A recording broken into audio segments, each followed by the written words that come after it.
massacre at Walmart, I have heard the term white supremacy over and over.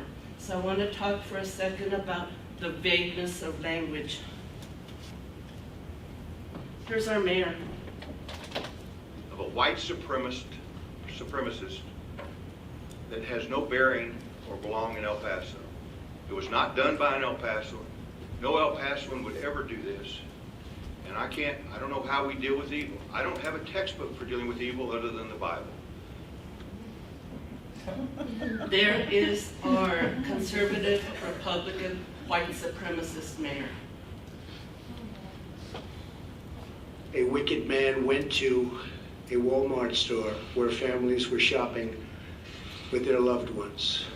He shot and murdered 20 people and injured 26 others, including precious little children.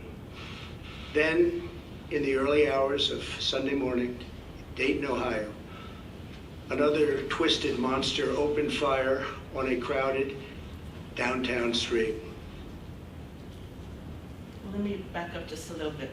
There is a concept, sometimes called intergenerational trauma, sometimes called historical trauma, and that is the traumatic events have an effect on generations to come, whether the generations know of those events or not.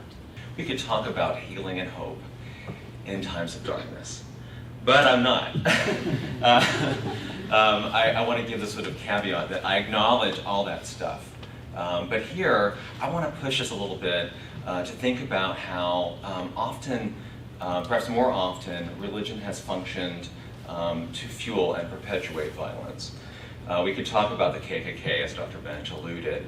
It not just was, it is a Christian organization.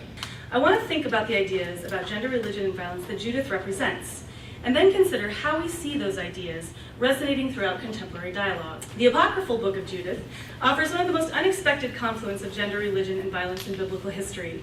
Judith, a rich and beautiful Jewish widow, lives during the Assyrian king Nebuchadnezzar's campaign for world domination. In contrast to the men of her village, Bethulia, Judith believes that God will give her a plan of action to defeat the Assyrians.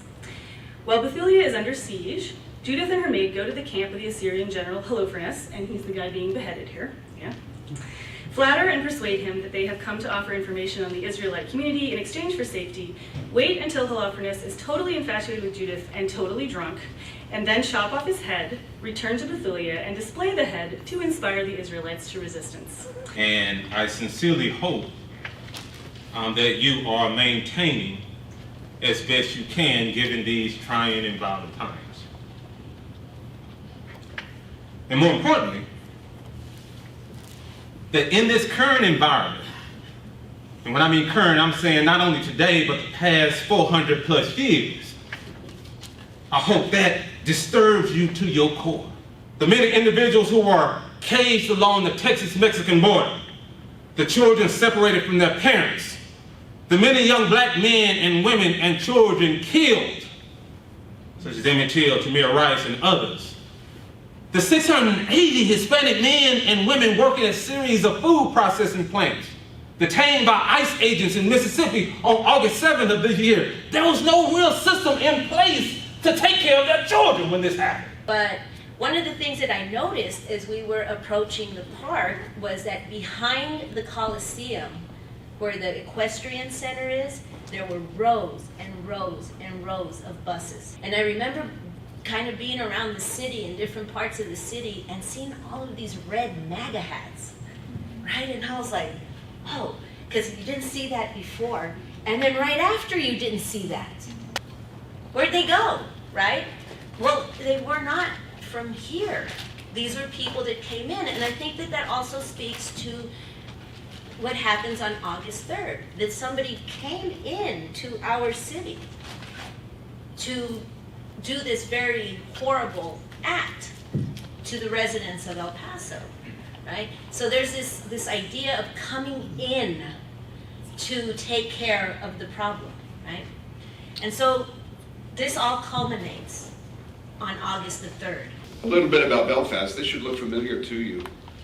It's a city of many walls. These things are kind of ridiculously called peace walls.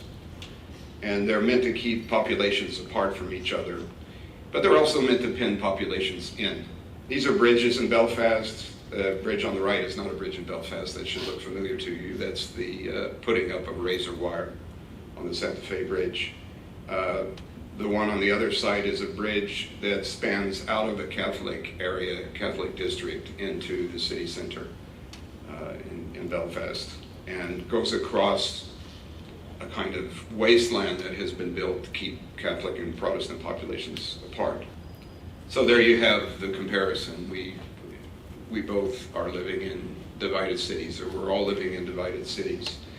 And, you know, the landscape may be different, but many of the effects are the same in terms of the way that the wall is meant to divide a population. We didn't jump over the wall. The car didn't turn out to be a drive-by shooting. They just slowed down and sped off. I think they thought maybe they recognized one of us. But we turned to each other and we said, you know, why were we more worried about being embarrassed by jumping over a wall to save ourselves, just in case this wasn't an attack, than we were about actually being attacked and being killed? So there are some really interesting things, I think, about human behavior, that, you know, there's certain kinds of things about our identity and that we protect in a certain kind of a way, and that those things are very, very valuable to us. So we didn't jump over the wall.